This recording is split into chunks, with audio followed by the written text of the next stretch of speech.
I'm Bloomberg's Ed Ludlow. I host a technology show every day. Full disclosure to the audience. Arcady was on the show with me this morning, which is, I'd love to say was deliberate. It was actually just a comical ignorance and booking error by me and my team. Not an error, but it was good to have you on. And we also have Sampriti, Bhattacharyya, of Instagram fame. Do you even know this? That there are reels and photos doing the rounds of the Navier. Do you know this? Yeah. And people in the Bay Area are freaking out. And it's been really, really interesting to watch that in real time. And then joining us, of course, when we get her is Monika, Mikac, CEO of NAD. Testing. Oh, there we go. There we can hear Very you. nice. Oh, perfect. Sorry to jump like that. No, not at all. This is great. I hope that we keep it pacey because that reflects what we're about to talk about, which is the electrification of everything, next gen EV transport. I'm really happy that we're sitting next to a beautiful big body of water because in my experience, and I would wager in Arcady's as well, that a lot of that has involved road transportation, but it's not exclusively road transportation that we're going to be talking about. I wanted to make it current and newsy and kick off with what's happening here in the United States with UAW and the OEMs, the auto industry. And for that reason, Arcady, I'll start with you because we spoke about it on the show this morning. But the argument from the unions is that the Inflation Reduction Act and this administration is set up tens of billions of dollars for infrastructure, for consumer incentive, for technology investment, R&D, but not in labor. Your argument is that as part of the electrification of everything, some of those jobs that are kind of being discussed right now can go elsewhere. And I just wondered if you explain your thesis to us. Yeah, happy to. Thank you. That's right. I mean, Sean Fain has said publicly on X that they want to just transition to electric vehicles, electrification. The fact of the matter is there will be fewer jobs in the automotive OEMs, 40% fewer labor required to produce an electric vehicle versus a combustion vehicle. But that's not considering the fact that many of those jobs will convert to other industries, specifically around battery production that we spoke about this morning, as well as charging infrastructure. We're already starting to see that in 2019, there were 2 battery manufacturing plants in the US. Today, there are 30 either live or under construction. By the end of this decade, we'll have 20 times the battery manufacturing capacity that we did at the beginning of this decade. And a lot of those will be high-paying jobs. The UAW workers currently get $18 to $32 per hour. We estimate that the jobs in these battery manufacturing facilities will pay about 50% more than that. Plus, charging infrastructure is a scaling ecosystem. Everything from development of charging infrastructure, manufacturing of charging infrastructure, to servicing of charging infrastructure. This is a thing that people forget, but are now experiencing every day with the, frankly speaking, low reliability of charging infrastructure in the field. Servicing is required. And just to give you an example, we are paying our service technicians $35 to $40 an hour to go out and service these units, which is about twice the wage that most of the UAW workers make.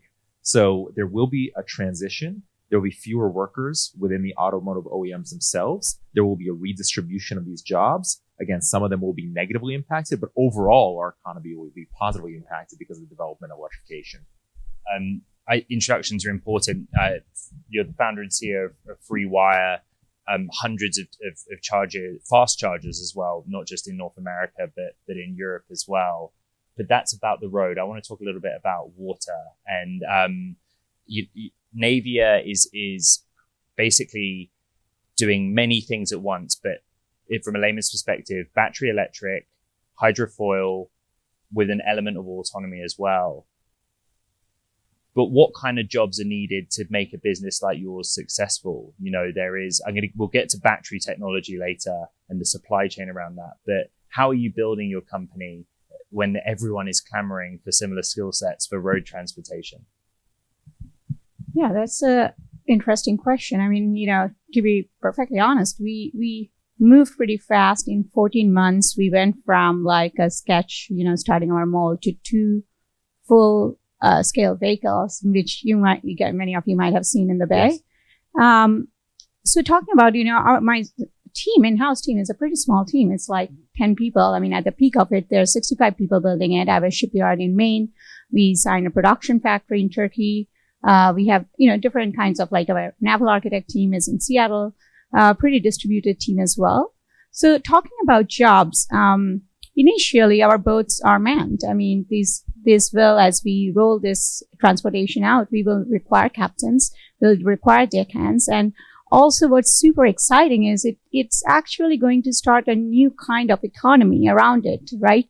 What about transportation, where every marina becomes a transportation hubs, right? The jobs it will create when you make waterfront accessible. Like, look at Bay Area. It has one of the most valuable real estate when it comes to waterfront, but it's just not accessible, not utilized. So when you make that accessible, the new kind of infrastructure, businesses, real estate that develops ushers a new, era essentially. And I'm very excited the opportunities that open up. Have you allowed Elon Musk onto one of your boats yet? He did drive it for an hour, actually. And how did that go? It was great. He said, this is the way boats should be built, electric and flying. I don't mean that flippantly. I guess my question is that if you're building a battery electric boat, do you require, or if you're hiring, do you look at former Tesla engineers? Do you look at people who've worked on a consumer car to help you build a product like that? It requires a very unique set of skill set, right? This is why you did not see it from a traditional maritime company. It's a half a boat, half a plane. So many of the folks in my team are actually those who have worked on air taxis or airplanes, because and the excitement in this, I think a lot of people have got a bit jaded with autonomous car, with air taxis, because of the regulations, the timeline of making something real, right? Whereas what we have done, we have gone from in 14 months, like 2 full-scale vessels, and next year in February, we are actually starting actual transportation. So people, I think engineering talents love a big vision, but they also really like fast execution, not like a distant dream. So in some ways, though we have remained pretty small and lean, we get a lot of interest from really talented folks who wants to make this real and wants to see this scale. So that is definitely has been a plus and a positive in our side. Monika, let's bring you in from Zagreb, Croatia. Monika Mikac, currently CEO of NAG Capital, but formerly COO at Rimac. You bring us the European perspective as well. We started by talking about the UAW, the future of jobs. This is a story that's playing out in continental Europe, China as well. You're also kind of somebody that now is investing at the cutting edge, the highest performance of this technology. But just give us your perspective on electrification of everything in the concept of the skill sets needed and the jobs that it will displace. First of all, I would like to point out that I think that Navier is really going the right way. I had experience previously working in Rimac. We were working on a powertrain for a project that was called Quadrofoil. It was a small Slovenian project, and it was a boat with those kind of foils, but it was not like Navier, but more like for fun usage on the sea, for like just 2 seats and having fun. But with the boats, I think, those foils are the only way to go if you want to go electric. So I would first like to point out that, connecting. And then when it comes to, Europe, and when it comes to, overlooking, what is happening, I think that I can maybe say globally what is happening, because as NAD, we have our portfolio companies from Philippines, Hong Kong, Europe, so we are really covering various different segments and various different areas. And I could notice really a difference of when it comes to EVs. And even in some of the recent reports, you could see that there is around 50 electric cars in the US being sold, and double of that it's like Europe, and triple of that is the amount of cars being sold per day in China. So I think that also 50 of electric cars that you have as a choice in US, double in Europe, and triple in China. So I think that this shows really that in Europe things are also quite moving ahead when it comes to electric vehicles. And I think that the biggest problem, especially with this strike, is that people are afraid of change. People are reluctant to change. I noticed that in Europe. I noticed that even in China. Although, I would say that maybe Europe is moving even quicker than US, but people are reluctant to change and people are afraid of change. And that's the biggest issue when it comes to strikes and when it comes to people thinking that they need to reshape the way they are going to work.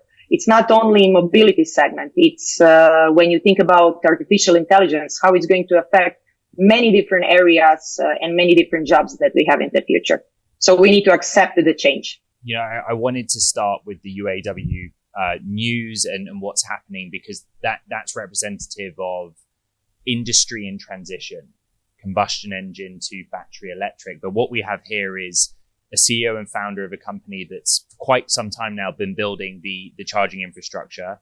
We have somebody building battery electric transportation on water, not on the road. And we, let's be honest, I think the vast majority of media coverage and discussion has been about consumer EVs. There may be heavy transport. And then we have in Monika somebody investing at the cutting edge globally in mobility. Now the question is, what do we all agree is the biggest risk to electrifying everything? It's going to be interesting if we go round and ask that question. Arcady, we'll start with you. What is the biggest risk, headwind, or I guess fetter to progress if the goal is to electrify everything? Yeah, my concern is going to be around utility infrastructure. I think that when we're talking the grid specifically, when you look at road transport, you see EV adoption has continued to climb. 7% of new vehicles sold in Q2 were fully electric across the US, 25% across California specifically, but charging infrastructure has not kept pace. And the fundamental problem is delays around utility infrastructure and the aging nature of our grid. Meaning that when we talk to customers, we commonly hear that they are getting 2 to 3 year quotes to bring new infrastructure to commercial sites to deploy high power that's required for ultra fast charging. And then once you do get that infrastructure, if you're capable of getting it, you're going to see significantly high operational costs because EV charging, and specifically fast charging, is a strain on the grid. So that, I think, is a fundamental problem and delaying. And when you look at the IRA and the funding packages that have been announced, go back 18 months, we were announced this massive multi-billion-dollar funding package. Well, those chargers haven't hit the road yet. We don't see them in public. Because the funds don't flow, because there's a bottleneck to access the capital? Or? There's a bottleneck because they put the capital through the state DOTs, Departments of Transportation, yes, which was certainly a delay. And now the projects that are getting approved, we are seeing the utility timelines for it. And the projects that are getting approved today will not go live until 2025 or 2026. Right. And so you have folks who felt like they spent their taxpayer dollars on deployment of charging infrastructure and subsidy of charging infrastructure, and they're not going to see the benefit of that, and they're not going to be induced to move to electric, fundamentally because utilities are blocking them. Sampriti, I want you to answer the broader question, which is what you think the biggest risk or headwind to progress in your area is. But as a side note, when the Inflation Reduction Act was settled, as somebody trying to build a business around an electric boat, was there anything in the IRA for you in there? Anything that you felt was like, great, this will get us going? I don't think maritime is receiving that much of attention yet. And it's kind of sad because, when you talk about, you look at the water, what do you see? It's empty. So I don't think most people think about it, right? Because what we're doing is so much from first principles, right? We are talking about a thing, hey, if you can move things on the water at the cost, speed, and convenience as land-borne option, then the waterways are not an obstacle, another highway.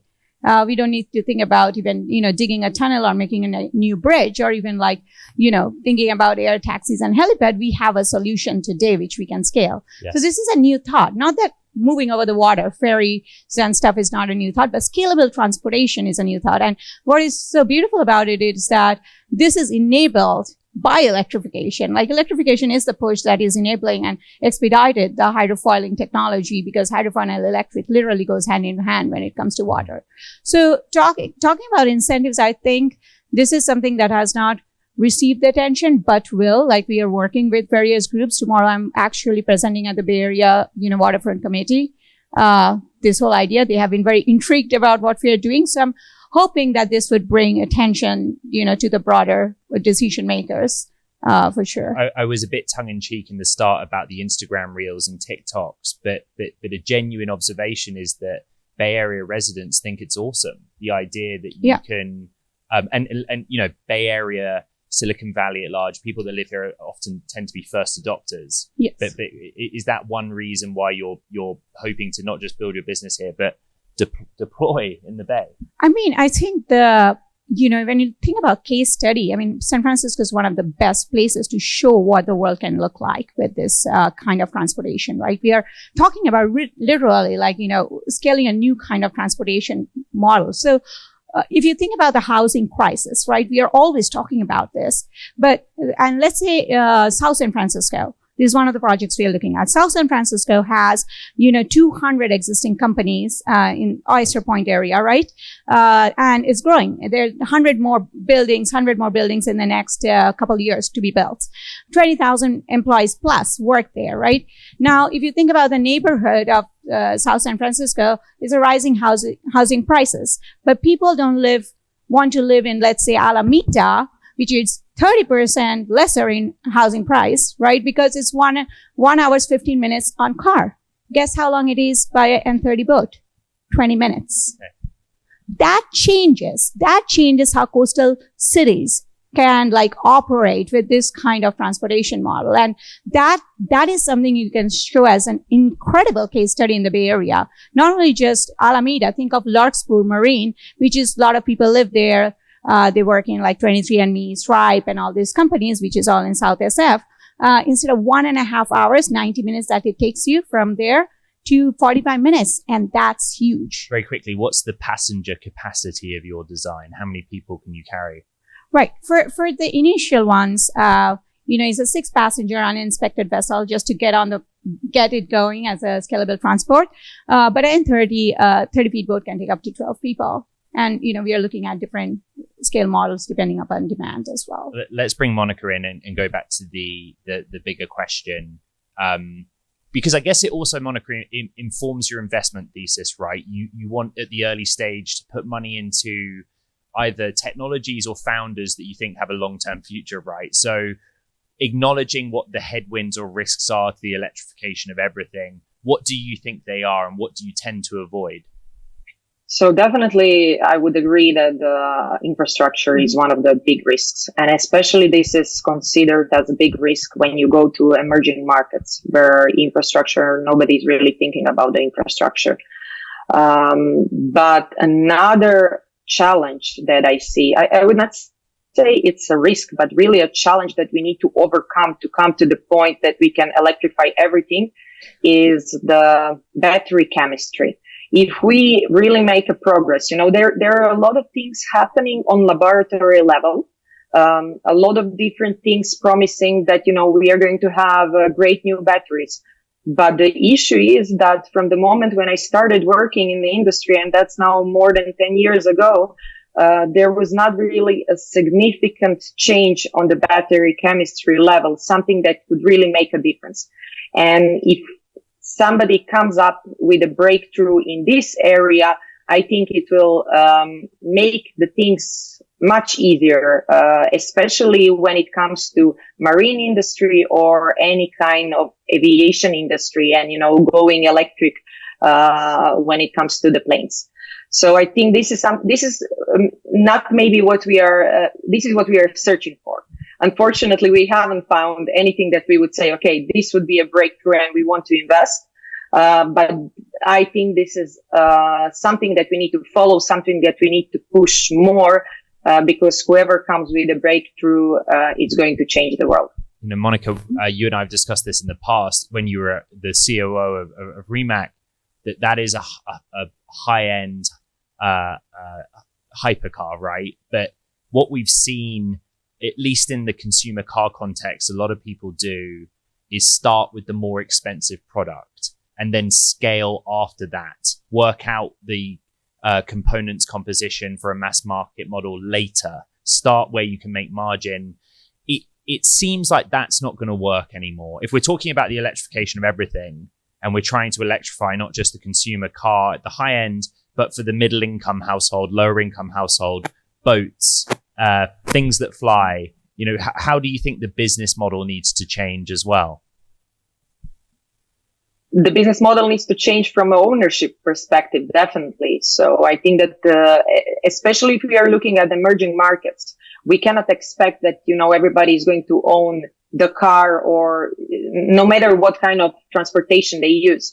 So I think that people more need to focus on using the public transportation, whatever kind of public transportation. If we could have those kind of boats that can take us from one point to, and it's still comfortable. It's not like, oh, okay, I need to wait for, I don't know how much time and I need to travel for 2 hours with this boat. But if the route with the boat is quicker and if it's convenient, this is perfect. And we all need to focus more on that because otherwise the roads are getting congested and, too much traffic, and too many headaches on all of the time. So I think that ownership, that's something that is going to change dramatically the way we use the transportation. Sampriti, you are, with respect, an early stage startup now, but as you try to grow and scale, what has your experience been of battery supply planning, looking at your supply chain and saying, all right, I've got to be competitive here against basically OEMs that are trying to buy at scale, right?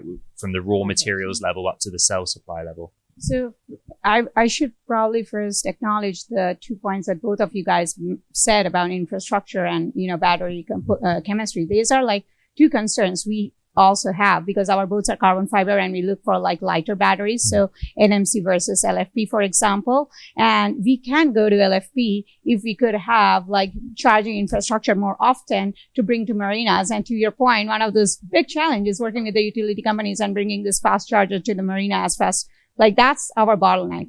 So in terms of like, battery, I'm a bit optimistic on the side that EVs, it's a commodities will become commodities. And if you look at like, today it's really expensive for us when we build our first powertrain. But if you look at, Model Y, for example, what their entire powertrain cost, we do think that at volume, we can get there as we make, hundreds or thousands of boats. So, I do believe that everything's going to electrify. I mean, whether that's electrification or hydrogen, like that TBD, depending upon the kind of vehicles you're building and the range you're going. But like, we will move towards zero emission and there is like literally no question around that. So I would acknowledge that, supply chain is a big issue. I mean, if there has to be effort put, I think infrastructure, like how can we expedite that? Like, there has to be more conversations around that. And right now we rely upon getting our batteries,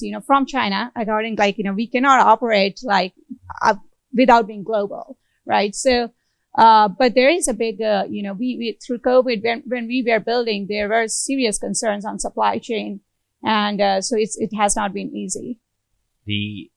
This is probably a good time to talk about different jurisdictions and public policy. You run a business where you're in North America and in Europe.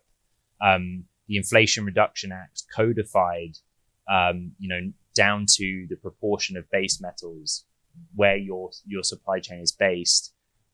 Let's go with a really easy question. Where is it more easy for you to grow your business, here in the United States or in Europe? Well, frankly, it's still in the United States today. And I'll give you some perspective on where the company is. This year, we've purchased $30 million worth of battery cells. Okay. So this is for stationary storage related to charging infrastructure. For stationary storage attached to charging infrastructure. We currently have about 100 megawatt hours of stationary storage deployed in the field today across 25 states and then multiple countries outside of the US as well. So we're buying a lot of batteries today. All of our batteries today come from the US. All of our battery cells come from Smyrna, Tennessee. There is a large gigafactory in Smyrna, Tennessee. We specifically buy out of that facility. We specifically buy NMC due to size restrictions and weight restrictions that we have. But that's neither here nor there. That's a side detail. But the fact of the matter is we're paying more for our battery cells than we ever would coming from the Chinese market. We know we are. We spec'd out and we priced out cells from CATL and from BYD and from others. And we're paying on average about 30% more than those cells that will come from China, even including the tariffs that we would have to pay for Chinese cells coming into the US. We're doing that because the IRA stipulated that you have to have at least 55% domestic content of raw materials that are manufactured in the US, and you have to have domestic final assembly of your products. But beyond the stipulations, do you feel a real benefit yet from the IRA? to your business, to the publicly available dollars you can deploy for projects, things like that? In two ways. One, the thing that gets ignored, people talk about Navier and some of these large grant programs. The thing that gets ignored are these very lucrative tax credits that were issued as part of the IRA. So in particular, what we're relying on our customers are getting something called the energy storage tax credit, which is available across the country and covers 30 to 50% of the cost of an energy storage system. And are these customers individual consumers or are they businesses? Businesses. Yes. It would be a retail gas station. It would be a Circle K. It would be Aldi supermarkets. Costco is one of our customers. I'm doing a launch at Costco in Georgia later on next month. But these customers are getting up to 50% tax credit on the deployment of their energy storage system and all associated equipment attached to it. So switchgear, transformers, any other electrical subsystems that are necessary. Is significant tax credit. So if you are a tax paying entity, this is like dollars off the top of the project. And I think that's ignored, but I think that's we're seeing a huge improvement in some of the economics around these energy storage products. And you can see in public markets, you see companies like Fluence who have traded up 50% year to date because of some of these really lucrative programs on the IRA. Monika, give us the investor's perspective. When you take a global view, you look at potential portfolio companies, are you assessing how much publicly available money or policy support they're getting from their respective region? Do you have a good sense of, okay, if I fund a startup in mainland China or in continental Europe or in the US, it has a good chance of support from the government? There are many grants in EU that are being issued to the companies, but the problem with EU, I think, is a lot of bureaucracy. And, to get those grants, there is a lot of paperwork. The process is quite long. In the end, you need to invest your own money, justify. So it's quite complex to get those grants.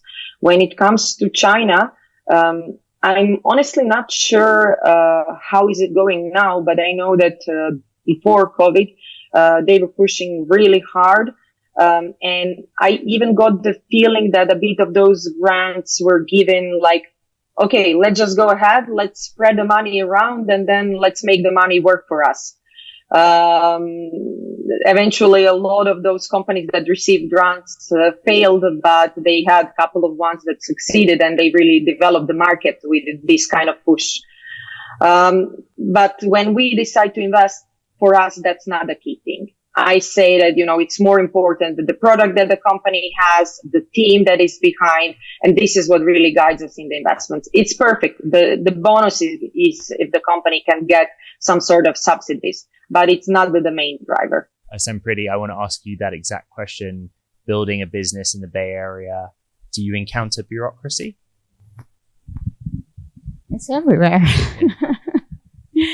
You got to deal with the cards that you are dealt with, right? And you have to figure out how to work around it. I mean,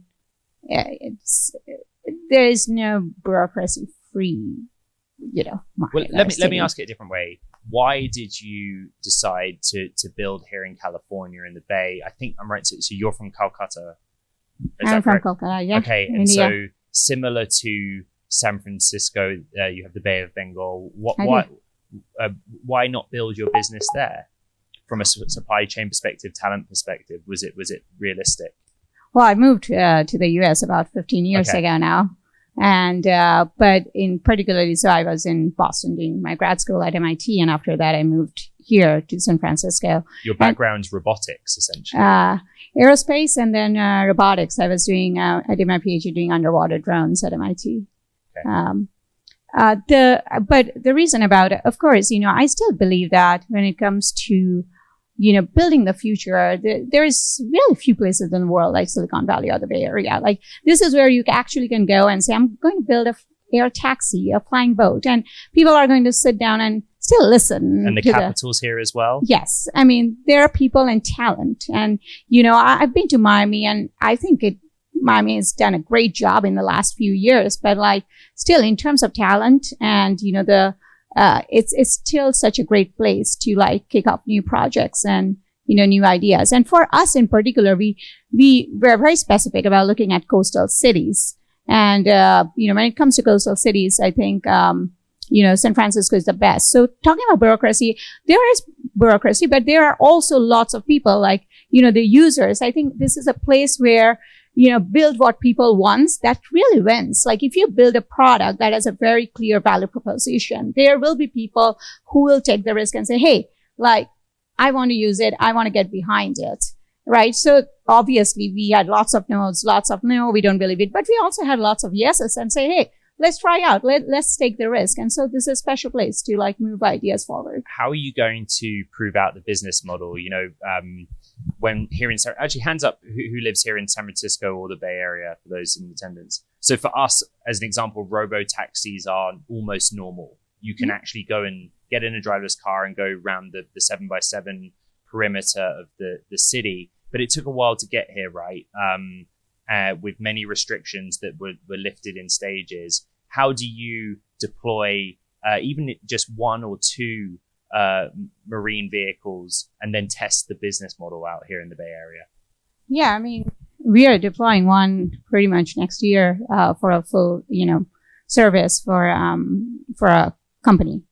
So the idea is that, so South San Francisco is a great idea, great, starting point, for example, like commuting employees as as we see the rollout in the transportation, that's like a very clear value proposition. Just reduce the time people spend commuting. I mean, time is money. And if you are not driving, stuck in traffic, you are in a comfortable ride in a boat with no seasickness. It's experiences like a jet plane. You're working, you're productive.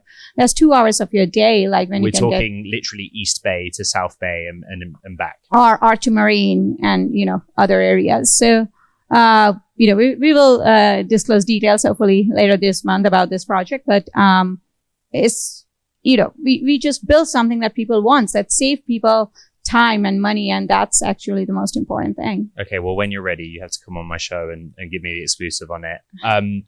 This panel is about the electrification of everything, so we've kind of talked about your specialist areas. Let's end by asking, which areas are we not yet putting enough focus into electrifying? Which modes of transport, or even, more specifically that, how are our cities needing to adapt to this? And Monika, I'll start with you. Is there an area where you see an opportunity to do a lot more? I think that this really depends from country to country. I think if we are talking about emerging markets, they need to focus more on the public transportation. If we are talking about markets like US or Europe, I think that we are moving quite progressively, and maybe, the point where it could move more quicker, it's aviation. And I'm not talking about flying cars, but I'm talking about aviation in general, going in some kind. I'm not sure if it's going to be really fully electric, but, maybe some other ways that are going to be greener. Like so hydrogen. this is a push. Yes, this is a push that I think in US and Europe is probably missing a bit. I know that there are a couple of startups working in different areas, but I think this is a point where it needed a bit more of a push. Arcady, you talked about Costco. Costco members listening will know what it's like to fill up gas at any given Costco that offers it. But we're talking still about consumer cars principally. Have you thought about boats or marine technology? Have you thought about the vehicles 10 years from now that you hope use your charging networks? I've thought about it, and I wish those entrepreneurs the best of luck, because I know how hard charging infrastructure by itself is. But I'll actually pivot the question a little bit and say that the thing I'm most excited about as a technology in the space is actually battery recycling. Okay. And I think that has been overlooked. But when you conceptually think about it, you're pulling a hydrocarbon out of the ground. You burn that hydrocarbon, it is gone forever. But with batteries, the raw materials that's used in the production of that battery, the heavy metals, the lithium carbonate, the cobalt, and so forth, can be extracted and then reused in the manufacturing of new battery cells infinitely. How does that help a maker of charging infrastructure?